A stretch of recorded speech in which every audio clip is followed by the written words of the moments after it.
কি গো, অত বড় আলমারি কবে গো আনছো? এটা তোমার বিয়ার নি গো? না গো, এটা আমার বিয়ার না।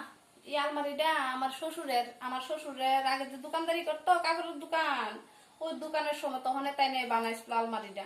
তো আমার শ্বশুরের আলমারিটা এখন আমি ব্যবহার করতেছি। আর কদিন পরে আমার ফুলার বউ ব্যবহার করবো, আমি যে সময় থাকতাম না।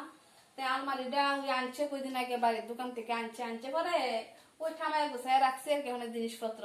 তো চিন্তা করতেছি অনেকদিন আগের আলমারি তো, ওখানে এটা একটু রং টং করাইলে একটু ভালো লাগবো, সুন্দর হইব। তো এটাই দেখতাছি ওখানে আলমারিটা রং টং করাইলে যদি সুন্দর টুন্দর হয় তাহলে আমি আমার শ্বশুরেরটা আমি ব্যবহার করতেছি, এরপরে আমার পোলার বউ ব্যবহার করবো। পরে বৌমা এটা দিয়ে আমার দাদা শ্বশুরের একটা স্মৃতি থেকে যাবো, বুঝছেন?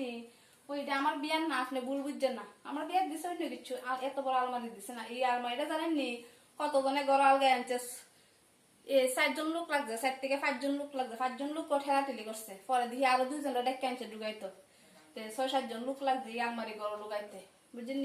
এটা আমার বিয়ার দিচ্ছেন না, আপনি ভুল বুঝছেন না। এটা আমার শ্বশুরের দোকান থাকতে ওই তাই না, এটা কাপড় কাপড় দেবে তো, কাপড় রাখতো এটার ভিতরে। আমরারও তো একটা আলমারি নাই গো, ভাবতেছি একটা কিনবো আলমারি। তোমরাও তো সুন্দর আলমারি।